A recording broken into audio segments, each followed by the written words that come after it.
Thank you for the survey today. Please note that the footage could be out of position, out of alignment. Sorry about that.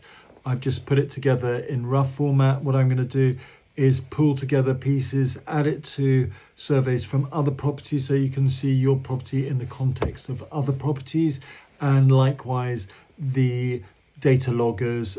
Please send me the data, not this coming weekend, but next weekend, and I will then pull them all together. Note that some of the conclusions evolve as the survey goes along. Have a listen to the survey now.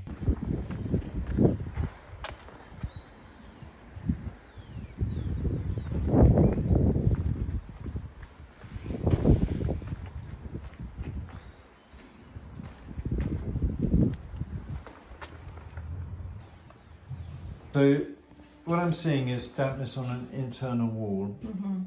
There can be many reasons for dampness on an internal wall, but you've got a suspended timber floor, so there's a hollow floor with a gap running underneath it. You've got the mains water almost certainly is running along there, but it will be somewhere within the subfloor, and if you've got a leak it can move to any of the walls through vapour. Mm-hmm. Now I haven't seen the other side of the wall, and there's concern about the other side of the wall, so it would be good to see that. But when you came to buy the place, the surveyor was restricted from seeing this part of the property because there was a piece of furniture in the way, but I suspect there was furniture in the way to stop the surveyor testing this part of the property. Other people were not aware of it because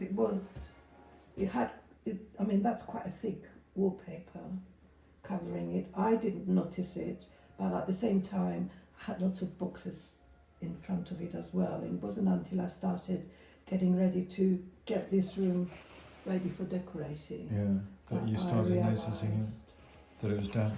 So this is a damp meter, and so it's showing high levels of dampness.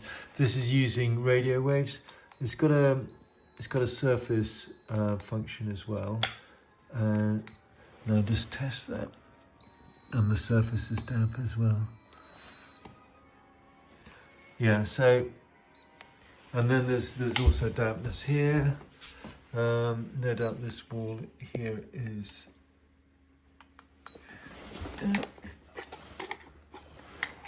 that's drier, but that's because of the radio waves.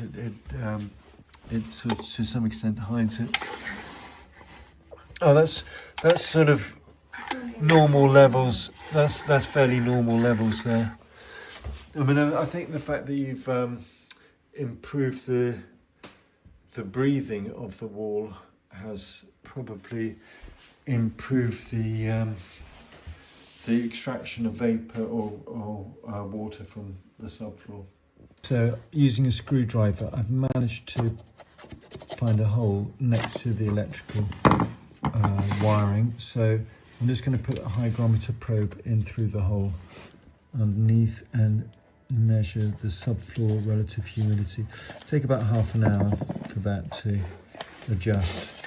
It's showing 73% at 19 degrees centigrade. We'll just see how that is shortly. This is an internal wall and it's damp. The manual fan is running at 22 litres a second, which is good, but it depends on switching it on and off. Dry and close in here with the fan on, which is good, and door closed. Yeah. Good. Yeah, that's fine. So just to say, the extractor fan was off the housing here. I put it back on, and I'll test it. And it's better to have it on the lower setting, but use it than find it too noisy. Poor ducting will increase vibration and noise. There you go. Heater, yeah.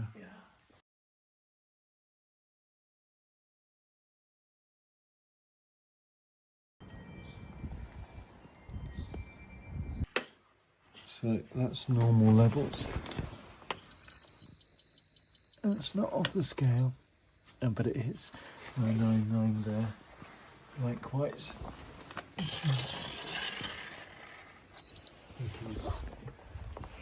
So it's really around this chimney breast. Can't get in there. This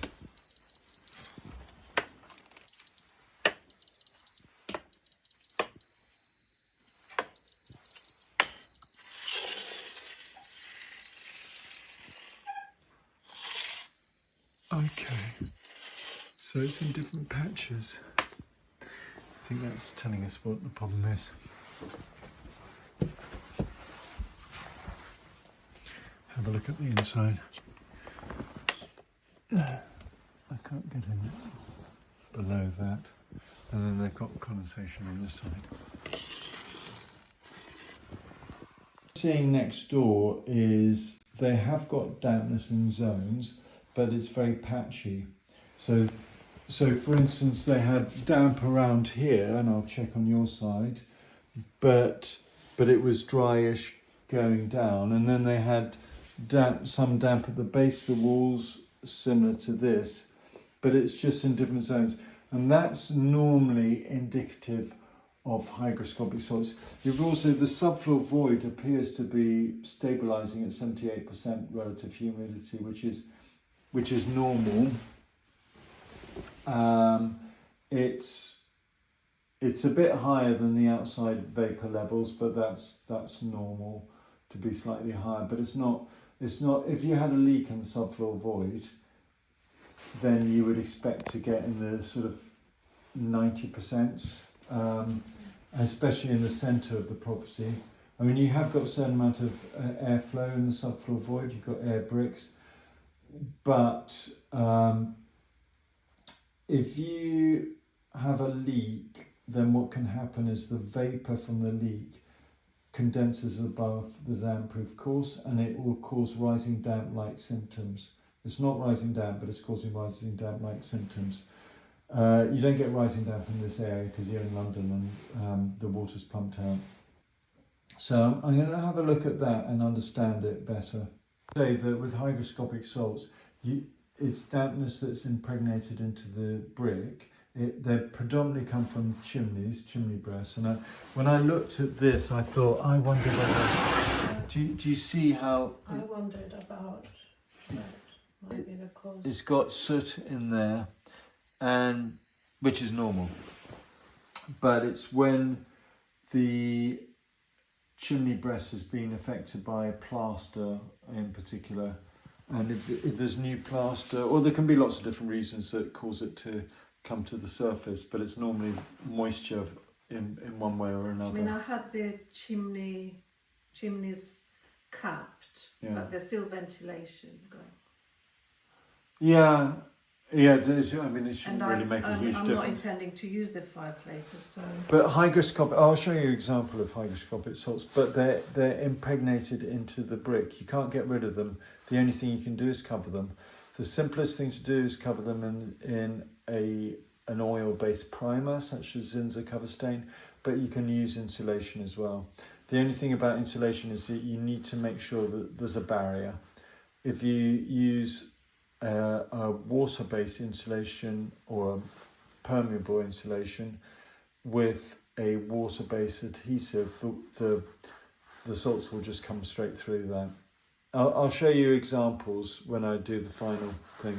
Okay. Example of wallpaper is quite similar to the way you describe yours, where the hygroscopic salts are infused into the wallpaper. Yeah, so the paste from the wallpaper is sticky. And it's, I believe, infused with hygroscopic salts. So the easiest thing to do is I would start by washing, trying to get the paste off and just a normal detergent should do that, and I'd use a coarse grain sandpaper, and then paint it with Zinsser cover stain, which is an oil-based primer, and then you can paint on top of that, and really you should go up to the point where you're not getting dampness. So I'll measure that. I'll see where you're going to. What about where the brickwork? Where the sorry? What about the brickwork? The brickwork. So the brick is similar with the brickwork as well. Just painting with the same stuff. Yeah. Okay. I mean, would it be safe to wallpaper again? Yes. Once you've got Once I've covered it. once you've got it's basically you're putting a impermeable barrier on it. It's stopping it from breathing, but it doesn't especially need to breathe this wall because it's an internal wall. And once you've done that, you can just paint straight onto. I do 2 coats of it, and I do 300 ml from where we measure dampness. So I'll have a look at that now. So you'll get some heat loss at the base of the wall just because it's closest to the cold subfloor. Mm-hmm. But there's no trace of there's no particular trace. Well, I mean, I suppose you could say that's slightly inconclusive, but we're showing 15% relative temperature. If I look at the hygrometer, now. So the internal dew point's 10.7, which is not bad. I mean, the last place I went to it was 12.5, so it's less. The external dew point is 2, and the external temperature when I last looked was about it's about 9, I think. So you've got relatively good internal environmental conditions, so that would explain, hygroscopic salts would explain it. Let's use the data loggers now. That's any of the green numbers. Yeah. So that's synchronizing it. That's pulling the data up from the data loggers, and you can see the progress. It takes a bit of time. It takes about a minute per week of data. So I won't film the whole lot.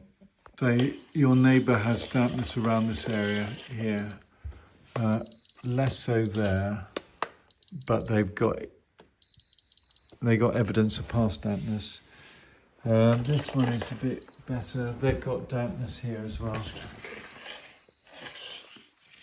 And you normally see it higher up, so it's interesting that it's lower down, but the humidity in the subfloor is normal, which it wouldn't be if there was a leak or rising damp or anything like that. So it's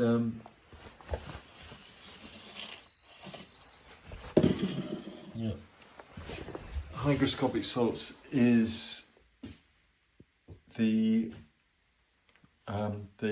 likely cause and the simple solution. So I have dampness up there also. Whereabouts up here? No, you don't. Wait a minute. No, it's fine. Also, when it's beeping, is Next.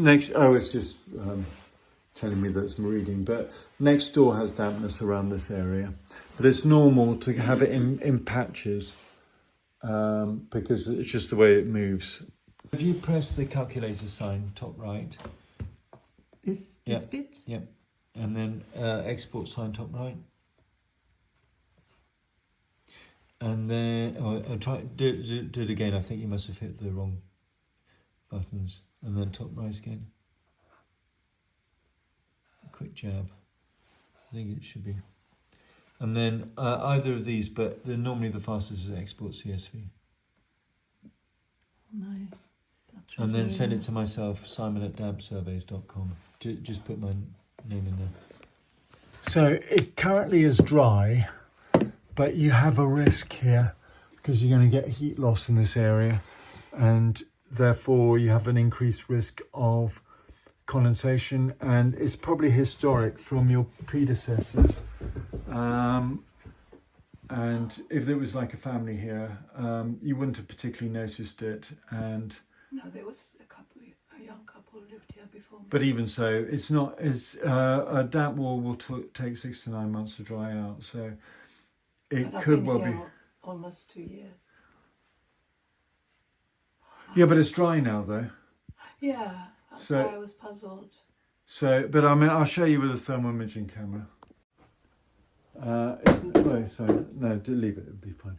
So, it's interesting that you've got heat across there, but you've got a zone of, it's less obvious at this time of day. I've got the radiator. But, well, that's why it's going to heat up there. Yeah. But at night and when you don't have heat on it, you'll see, and when it's cold outside, you'll see you get heat loss there because you've got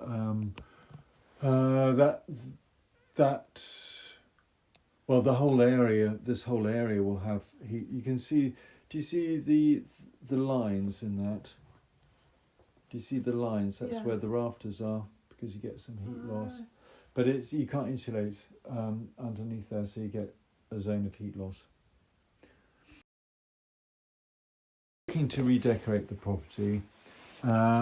It doesn't look pretty as it is at the moment, and it will never, you'll never get it back to looking pretty. So what you could do is bite the bullet and replace the lining paper with thermal insulating lining paper. It won't cost a lot more to do that. There's WallRock as an example, and you know, a painter would be able to do that relatively easily, and it will give you a little bit of insulation, and it will look better. Okay. So that's an option for you. It's like lining paper, so you've got lining paper here, and it's got a sort of fleece-like material behind it. It needs adhesive. Not every decorator is familiar with it, but a good number are, so you should ask them first. Okay. But it's relatively easy to put on. Working well, it's more than 30 litres per second, so that's good. Do you see how the vent comes off? And I've pushed it down and it's tighter, but if it comes off again, all you can do is put some tape and hold it down. Gaffer tape is best, but you know, sellotape and so on. But even with it off, it was working okay. I'll go through a summary. I don't think you've got particular vapour issues, but your dew point is slightly higher than the outside temperature, and ideally it should be kept below it. But compared to most of the properties I go to, vapour management is not your major issue. But do try and use the extractor fan when cooking.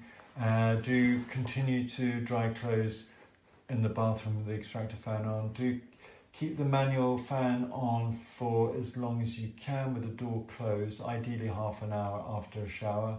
Yeah. And you know, otherwise I think you're pretty good. I always think it's good for every household to have a dehumidifier. I don't know if you have one, but I don't.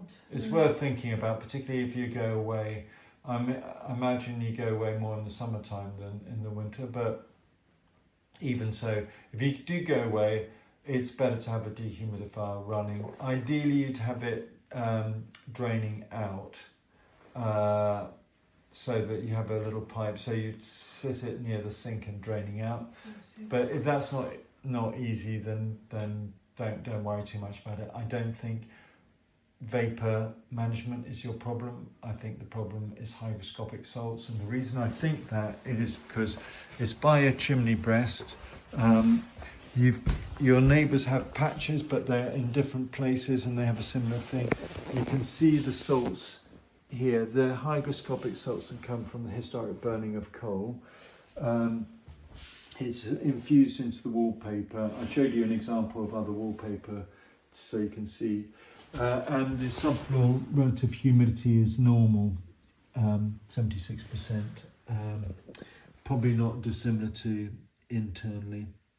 So that's why I believe it. And the solution is to use an oil-based primer such as Zinza cover stain.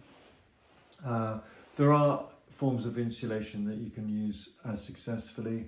You could paint this in the Zinza cover stain. The general rule is to go 30 centimetres, 300 millimetres above where the dampness is. So I'm going to show you, I'm going to map out the dampness, and because you have this recorded, you'll know where it is. But so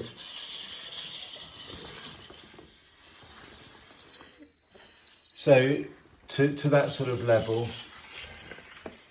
that would be Yeah, I mean, you know, you can just use that as a guide. Or I can use that as well. And you can use that as a guide. And then you put it behind, you presumably, is that wallpaper or is it? It's wallpaper, is it? Yeah. Are you going to put used lining paper or? Yeah, I mean, that will come off. And, well, decorators are a bit,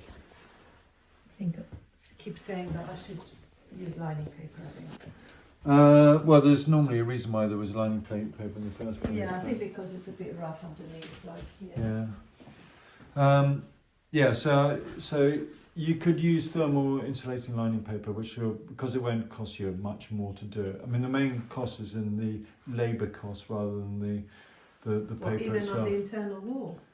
Well, you know, put it this way.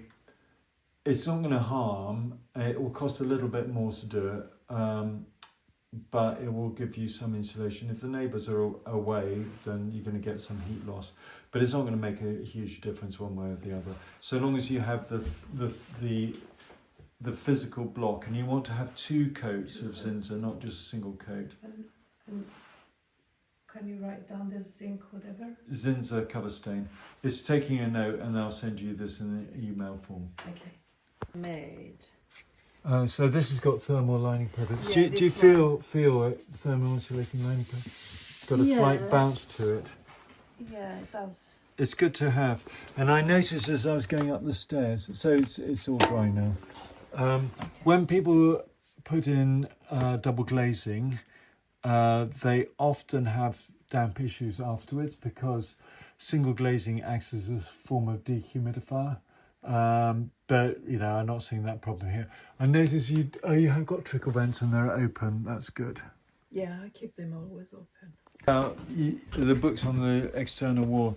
Yeah, I mean generally it's not great, but then again, you know, you got to live as you want to live. But it will stop the airflow getting onto the wall. So what happens is the vapor will diffuse in behind, but the heat from the radiators won't get in behind. So it will get humid. It will have the same level of humidity as the rest of the property, but it will have be lower temperature, so the surface relative humidity will go up.